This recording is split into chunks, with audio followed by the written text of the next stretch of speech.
Under a small pyramid in Sudan, a king's tomb has been underwater for centuries. Archaeologists just explored it. Divers exploring the Antikythera shipwreck discovered a human skeleton that could shed light on one of the most mysterious artifacts ever discovered. And in Lake Michigan, after decades of searching, the ghostly hull of a ship missing since 1886 appeared below the water. These are terrifying things divers discovered underwater.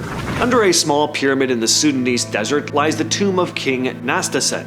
He was a ruler of Kush, the kingdom to the south of Egypt, in what's now Sudan. Because it's so close to the Nile, his tomb has been completely underwater for hundreds and hundreds of years. But in 2019, archaeologists Kristen Romy and Pierce Paul Kreisman went diving to explore it. To get inside, the team had to dig out a buried staircase, then squeeze through a really tiny opening. Scuba tanks wouldn't even fit, so they had to rely on long oxygen tubes from the surface. Their backpack was a tiny emergency canister about as big as a can of hairspray. This is just sending out all the red flags going on. I'm too claustrophobic to ever do anything like this. When Romy reached the bottom though, Kreisman warned her he did not have good news. The water levels were even higher than they'd expected. But they kept going, and eventually, for the first time in centuries, people were laying eyes on this king's stone sarcophagus. And unlike most ancient tombs that have been looted over the years, this one, it's been underwater, so whatever was inside might still be untouched. Unfortunately though, they couldn't actually open it. The deeper chamber was still sealed. With all that water in there, it wasn't worth the risk, so Nastasen is still down there along with whatever was buried with him. We've talked about the Antikythera mechanism many times on the channel, but there was another interesting discovery made on the wreck, one that sheds more light on the people actually on board the ship, a human skeleton, which is really cool considering how ancient this wreck is. Off the coast of a tiny Greek island called Antikythera, a team of divers has been poking around a shipwreck that sank more than 2,000 years ago. The wreck is already famous. For those of you who don't know, this is where one of the most mysterious and remarkable artifacts, the Antikythera mechanism, was first found. It's an ancient device that could track the sun, the moon, and planets using this system of gears, really ahead of its time. But in 2016, the team discovered something spookier: human bones.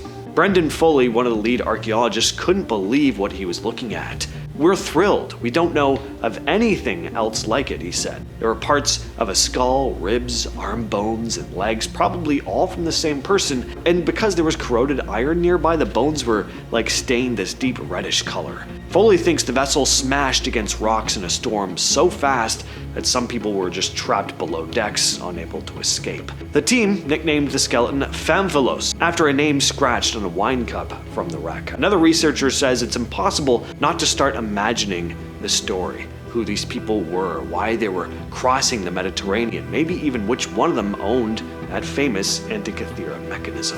After more than 40 years of searching, divers finally found the wreck of a ghost ship in Lake Michigan, the F.J. King, a cargo schooner built in 1867 which sank in a brutal storm on September 15th of 1886. The ship had been hauling iron ore from Michigan to Chicago when an 8 to 10 foot wave started tearing open her seams. Captain William Griffin and his crew barely made it out. They climbed into the ship's small lifeboat as the schooner went down bow first. A passing schooner fortunately rescued the crew.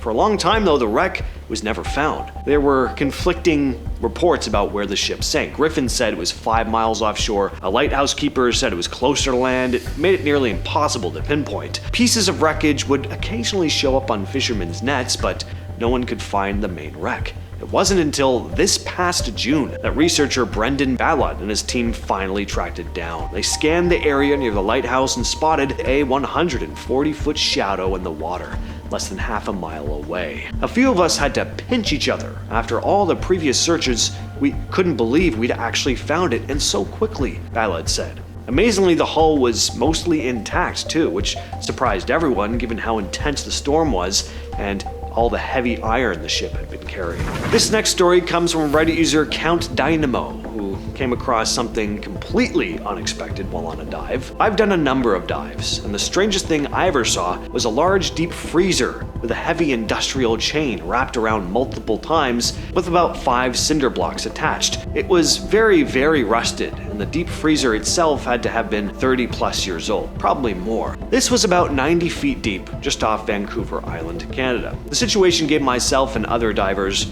the newbie jeebies. Logged the GPS and depth coordinates and notified the police. We were able to find out what was inside, since one of the divers had friends with local police. It was 10 porcelain dolls. That is very weird. 10 dolls chained up in a freezer and dumped into the ocean. There's no way those things aren't cursed. That feels like the beginning of like the 10th sequel to a horror series, right? They finally find the dolls, like the last kind of final girl just locked them in a freezer and dumped them under the ocean. I don't know. I would not keep those things around. Here's a recent news story for you. Divers have pulled up artifacts from the Britannic, Titanic's lesser-known sister ship, more than 100 years after it sank. Originally built in 1914 as a luxury liner, the Britannic was turned into a hospital ship during World War I. On November 21st, 1916, while sailing near the Greek island of Kea, it hit a mine and went down in under an hour. Out of the roughly 1,060 people on board, 30 died when their lifeboats were struck by the ship's still spinning propellers. The wreck is about 120 meters deep, so only highly trained technical divers could reach it.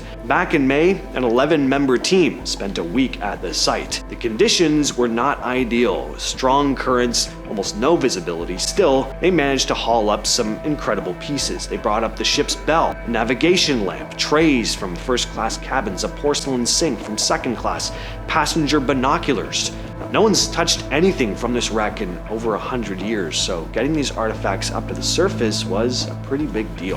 Back in January 1929, the ST Seiner left New London on a routine trip. For days, the crew checked in with the Portland Trawling Company, but after January 18th, it was just silence. When the ship didn't return on the 22nd, search teams went out, but they didn't find anything. Not a single crew member survived, and for decades, the fate of the ship was a mystery. Fast forward almost 100 years though, and the wreck's finally been found on George's Bank, about 125 miles off Nantucket. Jennifer Salitti of Atlantic Wreck Salvage said, quote, "We were out there scanning the ocean floor and we wound up discovering 2 new shipwrecks on that trip. On July 27th to the 28th, the team went back to the site and confirmed it was indeed the ST Seiner. Salitti described the dive as somber because, of course, of all the lives lost, but also meaningful.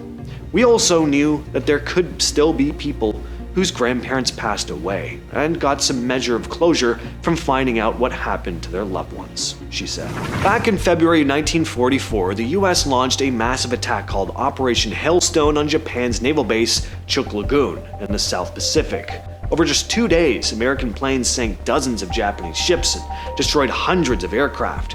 By the end, over 250 planes and 137 tons of ships had sunk, turning the lagoon into one of the largest underwater graveyards in the world. After the war, the lagoon stayed mostly quiet until 1969, when Jacques Cousteau came along and filmed The Haunting Sunken Fleet. His documentary showed the eerie remains of all the ships and the planes, the machinery, the human bones, all resting on the ocean floor. Today, people actually dive here. You could swim through the skeletons of the ships and see planes still resting where they sank all those decades ago.